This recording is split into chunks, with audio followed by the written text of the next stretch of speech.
for being here. As Mary reminded me a moment ago, this is spring break, so there are probably people out of town. I know there are actually, part of Marilyn's household. But we're also live streaming, so welcome to everybody on Vimeo, YouTube, or Facebook. Thank you for joining us. And you can also watch this at another time. It will be archived on those streaming platforms so that we can make Jason Weesaw immortal here on our live streams.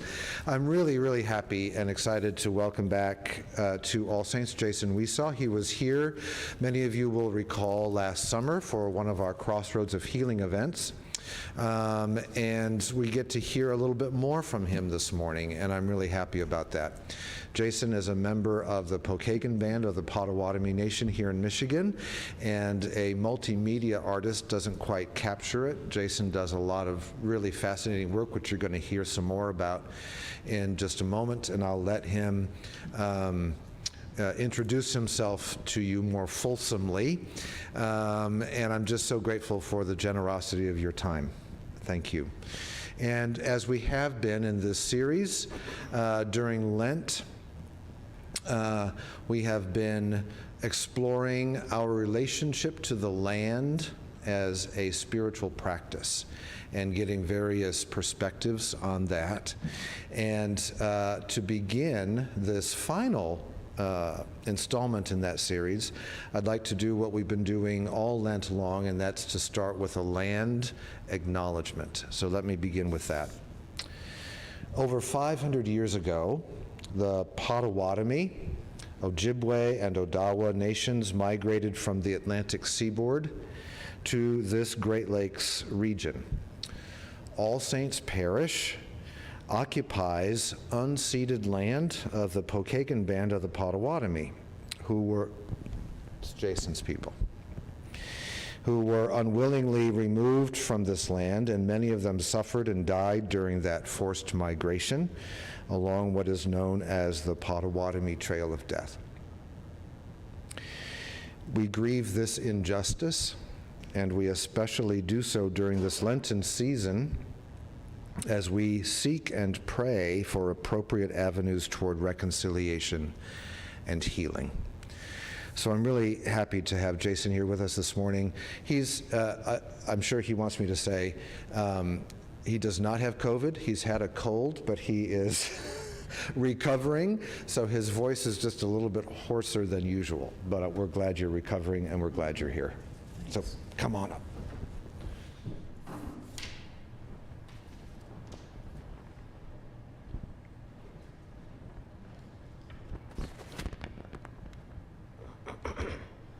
Wobbin, or as we might say, good morning. Wobbin is talking about how the sun rises in a good way and greets us each and every day.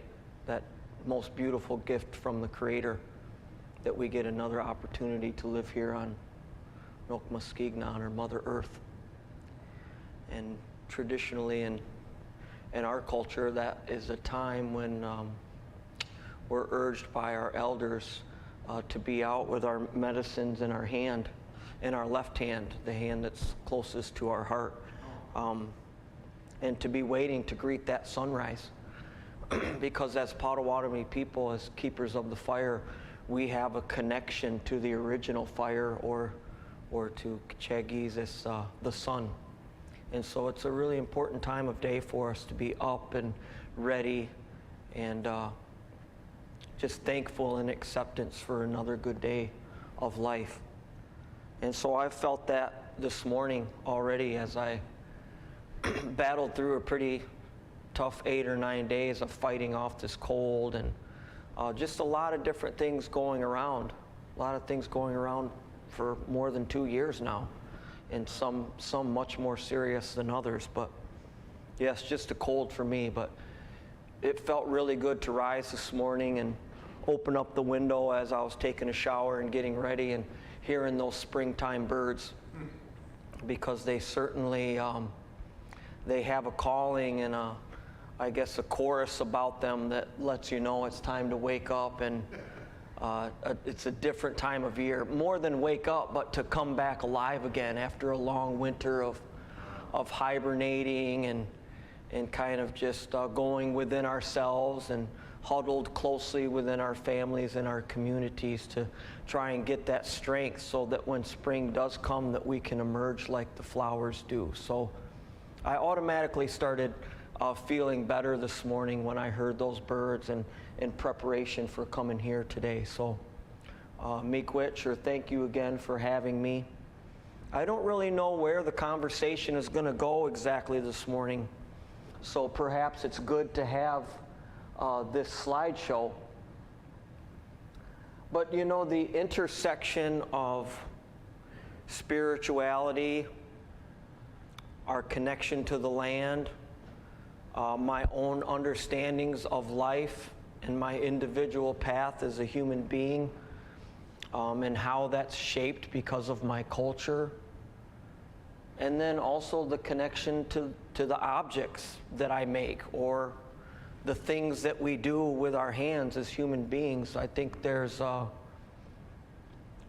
immense amount of power and reverence within that when we think about how the things that we do in life or the objects that we make or what we try and give to the community or the mark that we leave as our contribution during our life, in my opinion, is something that is directly guided by Spirit. I was, I don't want to say raised in the Catholic Church, but that's the influence that I had in my early life from both sides of my family, from my Potawatomi side and from my mother's side, my non-native side. So those are the teachings that that I was given, I would say probably from second grade, I believe, is when I had to start catechism. And yes, I did have to start it because it's not something that I found to be very interesting, nor did I connect with.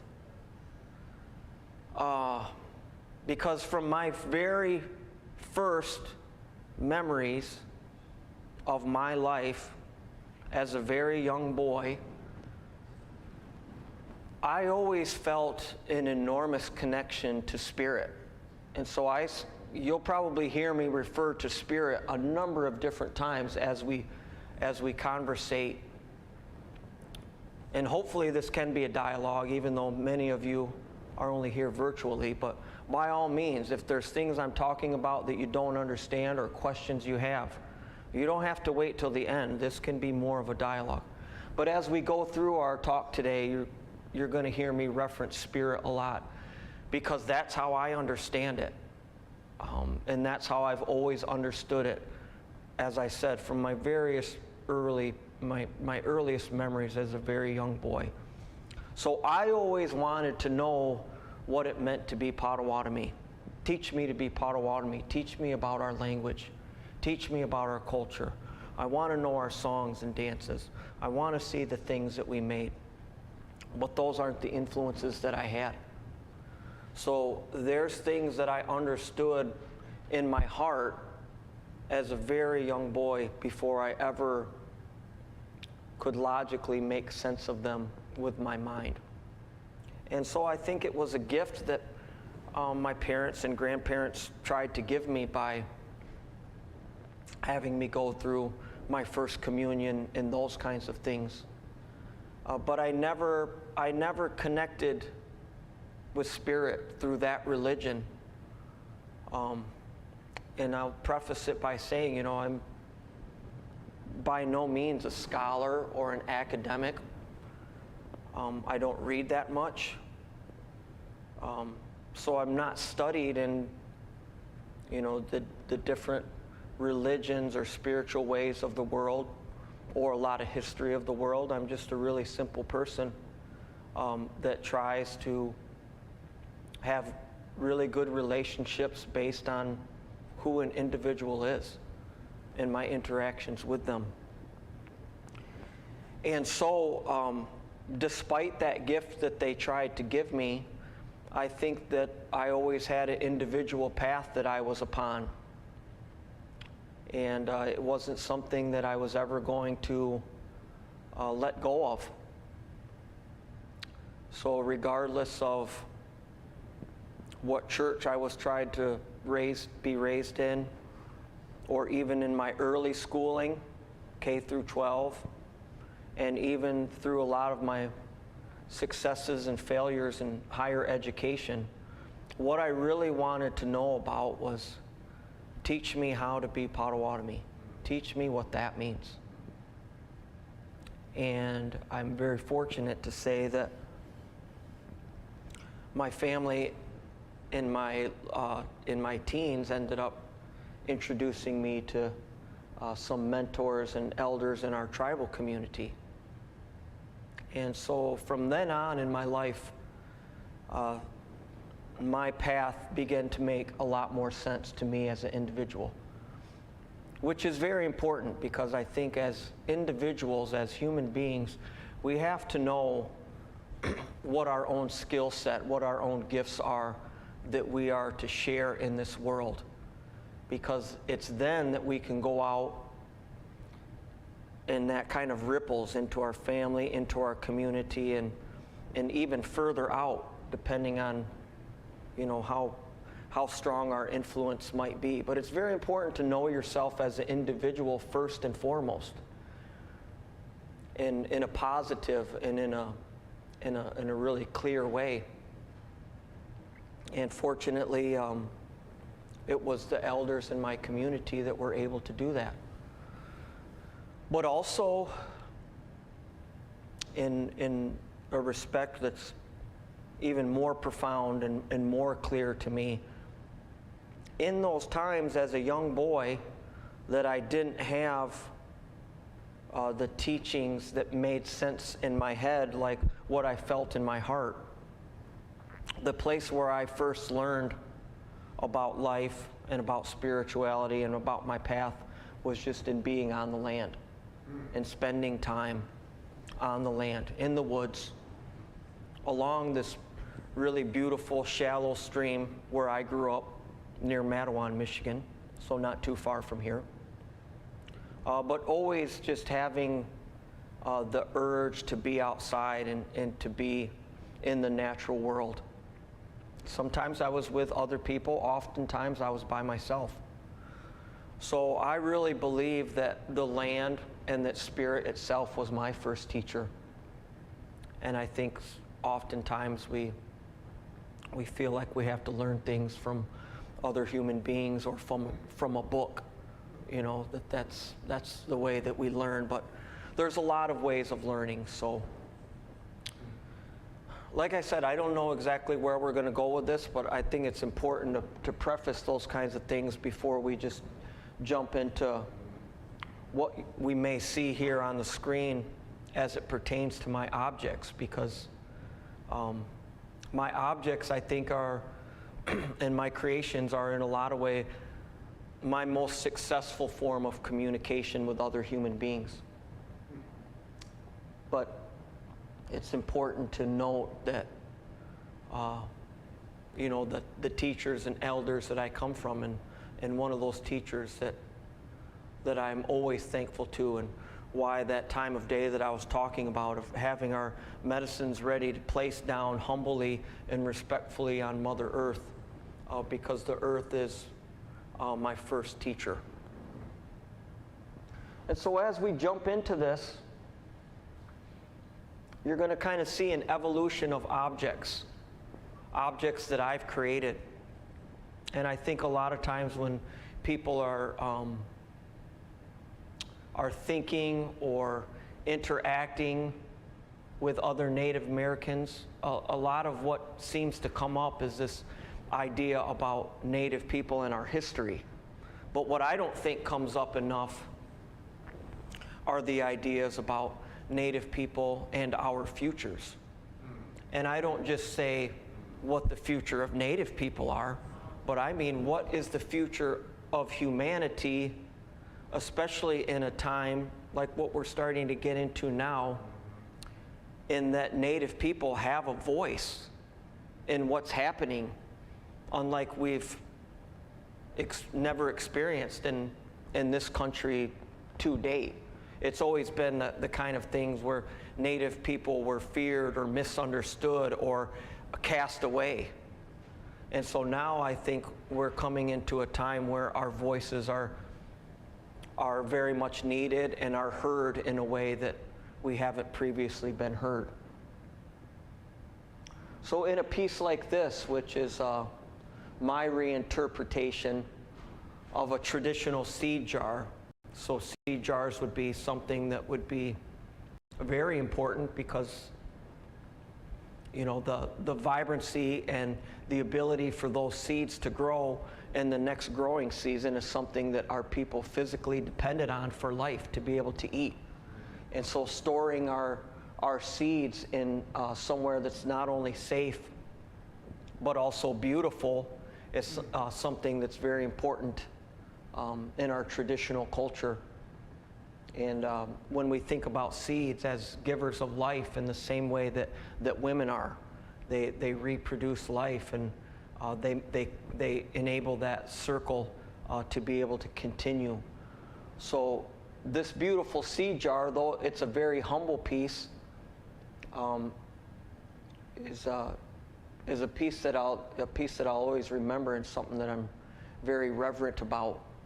And this short sentence, few sentences that go with it, says that our Potawatomi teachings stress that we're a part of the past, of the present, and of the future. And so I want to try and, as we go through this slideshow here today, try and hopefully help you understand why my work really is about the future, or about, in a lot of ways, reaching an audience that I never saw being reached before, meaning that when I went into museums as a young person, I never saw reflections of my own culture in those museums. And I want my culture to be reflected there. I want our stories to be told in those places. But it goes on, I go on to say that our identity is deeply entwined with this place and with our connection to spirit, and with the perseverance of our people that comes through in our language, our stories, our songs and dances, our foods, and indeed the objects that we create. So you can move on. My examinations in clay, I've always been a maker. You know, ever since I was a young boy, I've always tinkered and played with things and built things and kind of made my own little universe through building things with my hand. But my more serious explorations in art and object making, what we have here is local clay. This is what the clay looks like as it's harvested from the riverbed. It has to dry out, and then once it's dried out into these big, hard little boulders, I guess, I pound that clay out and then rehydrate it back into water, and then that makes it into this moldable clay here. And these are the pieces that at one time I was building. So you can see that they sort of have, well, these aren't fully rounded bottoms, but our traditional pottery, which these are modeled after, would have round bottoms, especially for cooking vessels. Because if you try and put something with a flat bottom down into a bed of coals to cook over, it's going to be hard to nestle it down in there, and when you fill it up, it could easily fall over. So we would craft our cooking vessels with rounded bottoms so that you could nestle it down deeply into those coals and it would be nice and steady.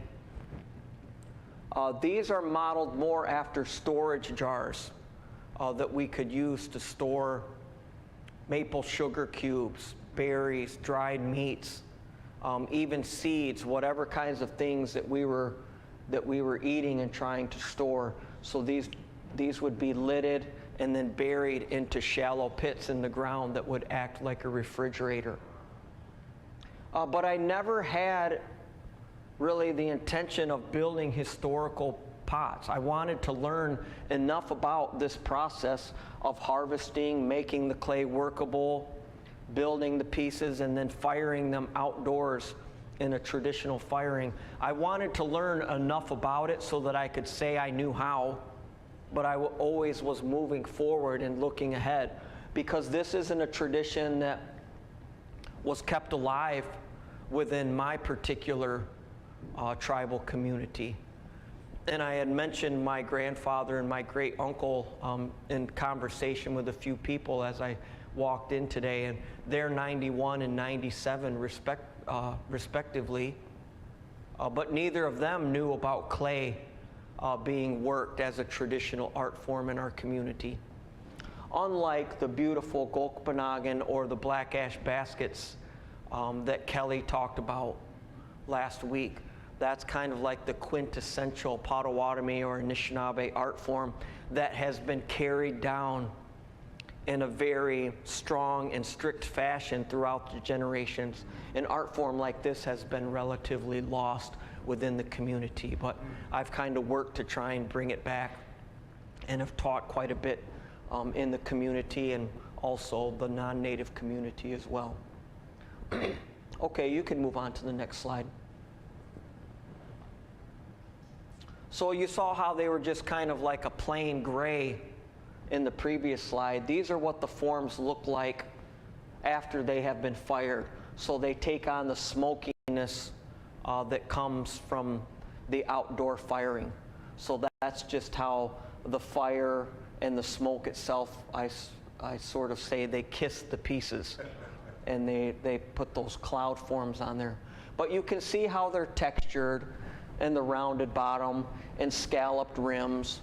Those are things that you can see evidence in, and well, for instance, like through Michigan State or Western Michigan University, from different archaeological digs they've had over the years, you can find evidence of different shards of pottery that show how my people made them.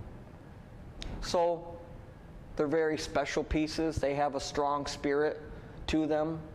It's a really labor-intensive process, filled with a lot of love to see a piece like that, and knowing that I actually went out and dug the clay and hand-built the pieces and fired them in the ways that my ancestors would.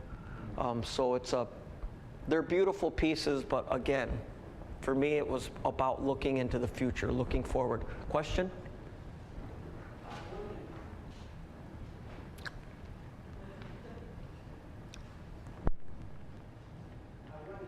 About these two pieces, the shading that we see, that's all from the effects of being put into the fire? That's correct. There's nothing you did manually to enhance those? No, not at all. Wow. Well, it may be a little bit hard to pick up, but there is texture on the outside. There's a texture, so they're not smooth. But as we move through the slideshow, you're going to see how I not only developed the surface and developed the forms, but importantly developed the storylines within the objects. But yes, this is just straight clay, nothing on them, put into the fire, and the clouding or the smoking comes from the fire itself. They look a little glossy. Are they glossy, or is that just the way? No, they're very matte. No, they're very matte. okay. And if you were to touch them or hold them, they have somewhat of an abrasive surface because of the texturing. Wait till you see a few of these images that are coming up, and you'll be able to see how I refined them into that more of a glossy type surface. How did you fire them? You built your own kiln? It's an outdoor kiln similar to, I call it a bird's nest. So it's a very shallow hole that is kind of like, well, I don't know if this is concave or convex, but it's just like a bird's nest in the ground, and I fill it with combustible materials and very small pieces of kindling, no bigger than the size of my wrist. So I put like the leaves and twigs and stuff in the bottom of that pit. Then I stack the pottery in there, and then the kindling goes around it, and I strike that on fire. Unfortunately, I don't have any pictures of that, but so this is where I began to refine the shapes and refine the surface. And then this is an early piece, but you'll begin to see how ornamenting the work is a very essential aspect of what I'm trying to do. So what you have here, excuse me, is the same clay, the same firing process that you saw in the earlier pieces, but what I've done is called, the technical term for it in clay is called burnishing. But what you're doing is you're like rubbing the surface of that clay when it's at a certain dry point, and it takes the clay from being that matte into this shiny surface. So you're like, by rubbing it with a smooth stone, you're like compacting the surface particles of the clay together, and it brings out this natural shine. Wow. And so you can still very vaguely see a little bit of the smoking, but this piece in particular, because it's been burnished and the way that it was buried in those coals, it turned jet black like that. So that's all my process of refining the clay and really beginning to learn more about the firing process. All this for me was really trial and error. There's a few elders in the Great Lakes that kept the pottery traditions alive, and so I spoke a little bit with them. Actually, does anybody in here or on the virtual feed perhaps remember who Ed Gray was from Fenville? Ed Gray was an Ojibwe man from just down the road in Fenville, and he was a potter. And he made very beautiful work, but he's who I learned about pit firing from. How long did you leave it in the fire? Oh, maybe a couple hours. Yeah. Maybe just a couple hours, but then I always let it cool overnight too, because I don't want to pull them from the fire too quickly, because it can shock the pieces. Yeah, go ahead and move on. So here's where it really begins to evolve from what I would consider more traditional work into pieces that I really wanted to use to be able to elicit stories from our culture. And so you can see how the forms become more streamlined. So at this point, I'm starting to use a potter's wheel. And instead of using clay that I've harvested, I'm using commercial or store-bought clays and glazes and materials like that. So even though the color palette is the same as what you saw in the traditional work, these are actually kiln-fired glazes. Excuse me, this is a story about the moon or the full moon and our connection to it. These are both stories about the nighttime sky. But you can see where, again, the idea of ornamentation is so important in my work, and we will get to that a little bit. So the pieces are evolving and becoming more modern, but also the shape is becoming streamlined. So a lot of times when we're thinking about pottery, if you want to go back to the slide before, if you're able to. If not, that's okay. Pottery is talked about in the same way as the human form is, okay? So you have the foot of the pot. You have the bulbous body of the pot. You have the neck here. You have the neck right here. And then this is considered not the head, but the rim, okay? But so you can see how pottery is discussed in those ways that are akin to the human form. So go ahead and go back to the next slide. So you can see how I've taken the form out of the work. I just want it to be more of like a very simple, structured vessel because I didn't want people's eyes to be taken away from the ornamentation or the way that I use color and pattern to elicit story and evoke spirit. Okay, go ahead. Now this is where you're really going to see a change. Now none of these things happened overnight. You know, this is months. How many years, Jason, like this? So how long ago was that? 2022. This would have been in probably the mid 2000s. Oh, okay. Yep. So 15, 17 years ago, slowly evolving through months and a few years' time. And the evolution comes not only through my own ideas about culture and about art and about modern art. So an influence like this, some people might say that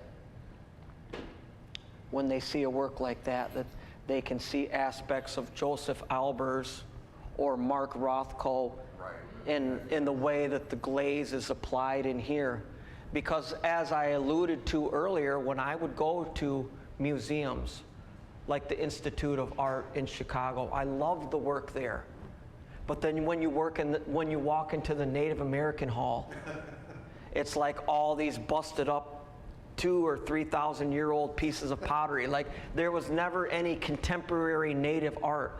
Everything in that hall and the beautiful objects in there pointed to history.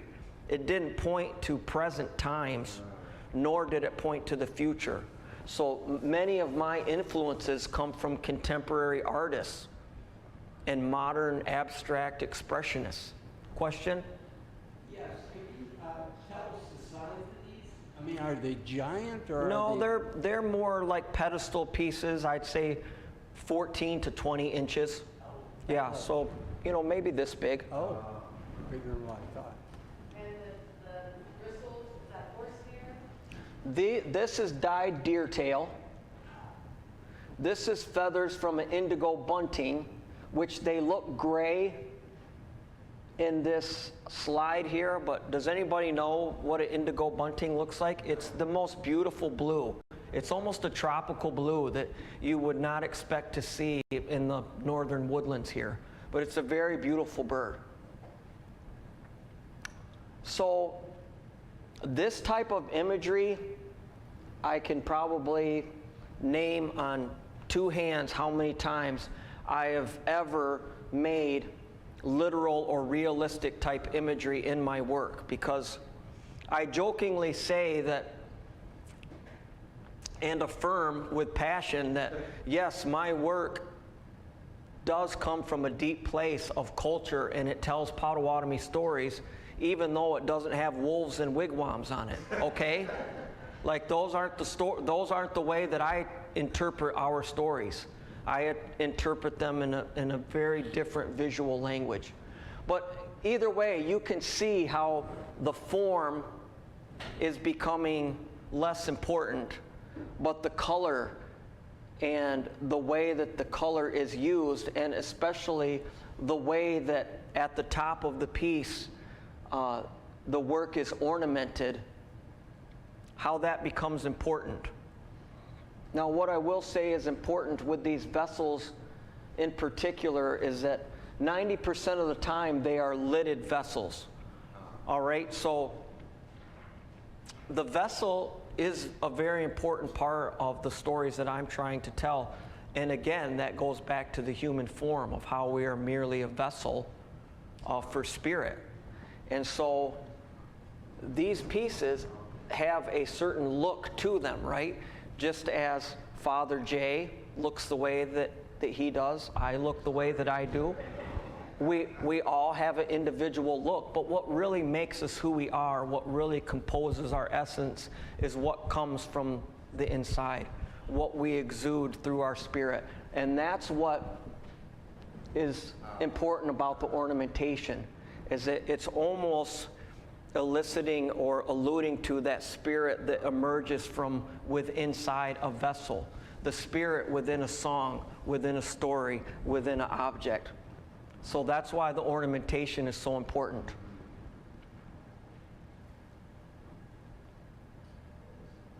These are just different stories about how we connect to spirit. That's what this word means in my Potawatomi language.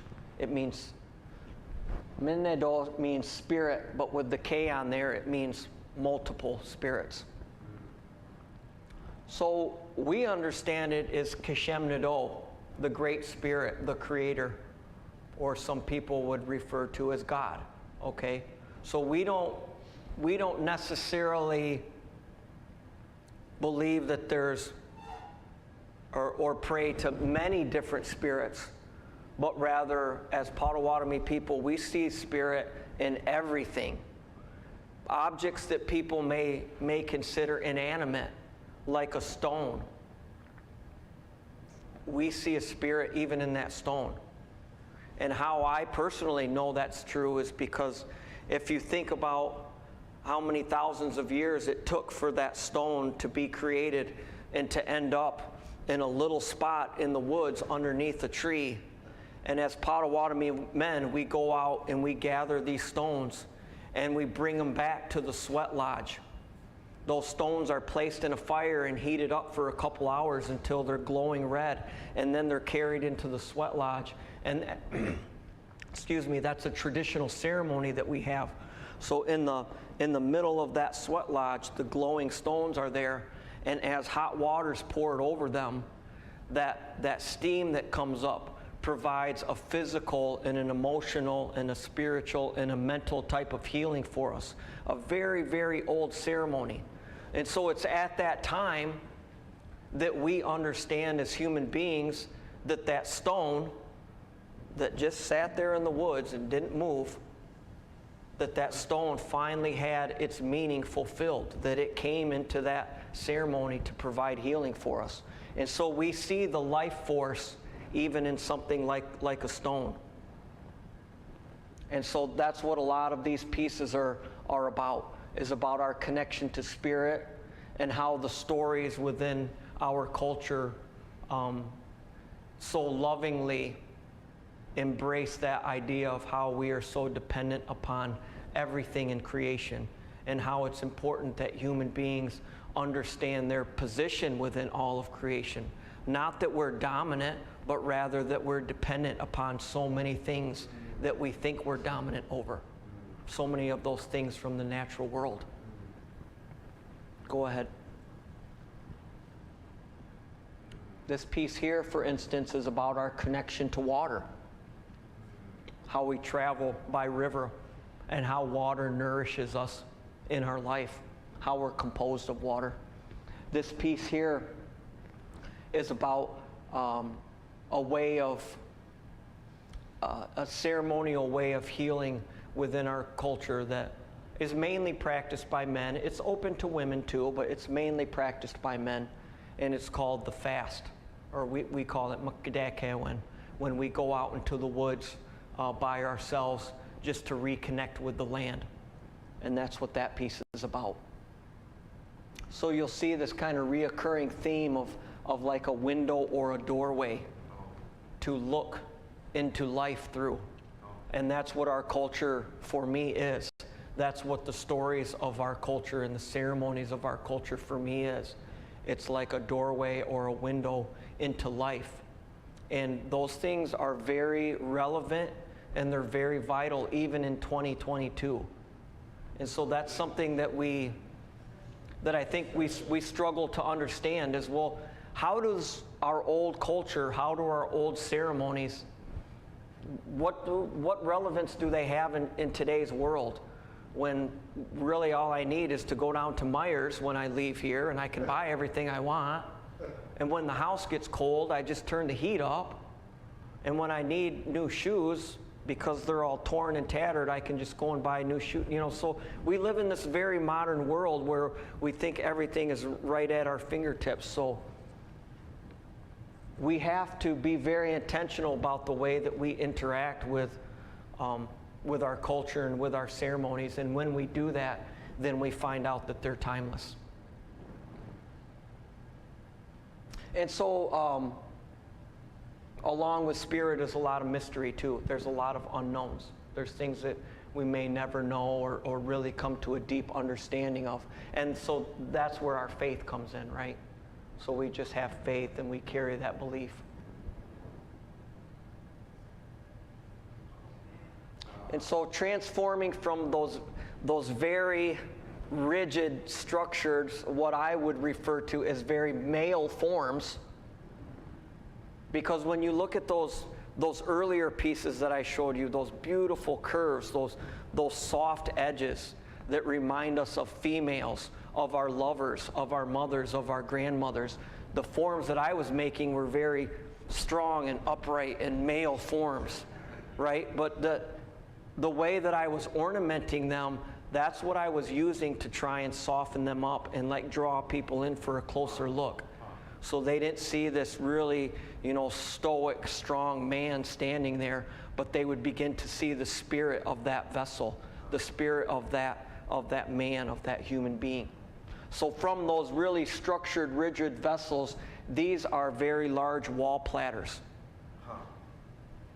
This piece in particular is talking about our calendar and the way that we understand time through the 13 annual moon cycle, as opposed to the 12 months that we go by now.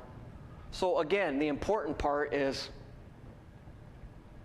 using shapes and using forms and using clay and glazes as a way to tell stories that come from my culture.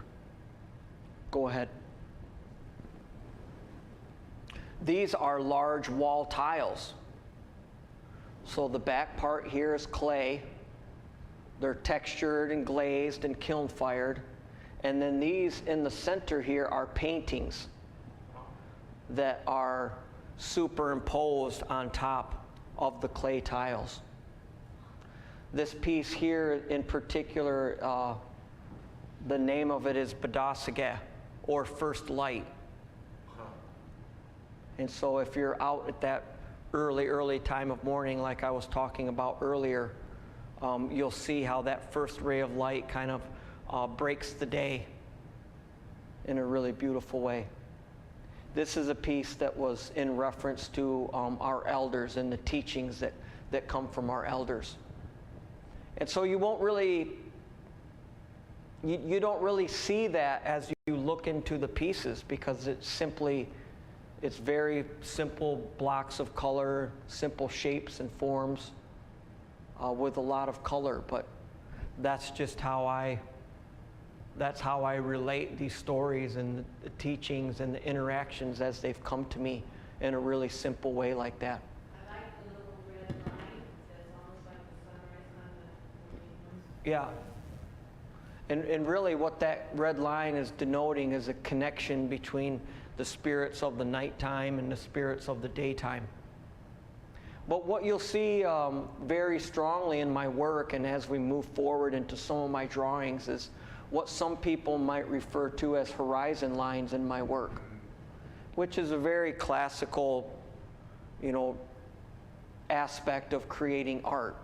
There's like the golden rule or the rule of thirds, and oftentimes in landscapes there's a horizon line. But for me, what this is really denoting is the duality in life. So we have our physical beings, we have our physical life that we're living, but we also have the spiritual aspects of our own self that make us who we are and how we identify with the world around us. So really that's what these two sides are showing, is how we have to balance our physical life with our spiritual life. Go ahead. And so what you're going to see in these next few slides is how, regardless of what material I'm using, I'm trying to create a language or a conversation that kind of flows through, regardless of if it's made in clay, if it's a drawing, or if in these pieces they are hand-dyed and hand-sewn muslin. They're 40 by 60 inches. And so they're almost like canvases on stretcher bars, or more similar to a painting. But there is no paint, it's just dyes that I've used to create the different colors. So these pieces are very much so larger than the tiles you saw on the previous slide, but they're just different, using different materials to tell a similar story. Go ahead. And again, these are more of those large muslin works. And so again, the ornamentation is a very important part. We ornament ourselves every day with the clothing that we wear, our jewelry, the way that we style our hair. That's all a form of ornamentation to me. And so the same comes through in my work. Are the things that are hanging, that one like are the geodesks? Yes, only they're made of clay, the clay that I've harvested. Yep. Yeah, these are clay, and these are clay here that have been dipped in gold. So there's actually gold on the tip of those pieces there. How are we doing on time? We've probably got 5. Okay, we can go a little faster. This is just an installation view of the pieces you saw in the earlier slides, okay? So the thing is, like, yeah, I could have made all that traditional work and taught everybody in the community how to do that. But the thing is, in our community, we know who we are. We have our ceremonies and our stories and such, and we have some of our traditional arts. My work is like an outward-facing thing. These are stories I wanted to tell to the non-native community, to the outside world, because you all weren't hearing our stories. You weren't understanding our culture. You were only hearing things about us of how we'd been colonized or reservationized, or how we'd been killed and murdered, and treaties and all that stuff that's part of the past. Nobody was ever hearing the stories about our culture and about what we're doing now and how we see ourselves in the future. And so that's why these pieces are important, because I don't want these pieces, I mean, it's fine if they hang in the tribal center, but this work is getting ready to hang at Expo Chicago on Navy Pier next week, which is a huge international art fair. All right, so that's where I want our stories to be, at the same places where other fine arts are recognized. That was the summer, the History Center. Yep. So again, this is the evolution of storytelling. No, that's fine. If we're running low on time, we can go faster. This is the evolution of storytelling. So the metaphor of how we're wrapped into a blanket and when we're not feeling well or when we need warmth and comfort, that's what I urge for our young people in the tribal community, is to embrace their culture, to wrap it around them as a source of strength in their futures. And so metaphorically, these are blankets, and they come from my blanket series, but really they each have their own story that is about the strengthening of individuals. Go ahead. Now these are more intimate, smaller works on paper, 18 by 24. They're oil pastel drawings. Okay, and again, ornamentation. This is thread that is embroidered directly into the paper after the drawing is completed. And so these are much so about connection to the earth. This is about the sunset. This is another piece about water. Go ahead. This is a piece about the hummingbird. The hummingbird is one that carries songs and teachings to us. So if you're listening real close, you can hear the flutter of their wings. It's a really beautiful thing. Go ahead, we can keep moving here. These are more oil pastel, small works. And why they're about ceremony is, I had told you guys before about how important the sunrise is. That's like a ceremony for us. We have a sunrise ceremony. Another time when we pray and when we eat is right at Optagesic, or half day, right at that noon time of day when the sun is at its highest point in the sky. So traditionally, that's an important time for us to eat and to pray within our culture.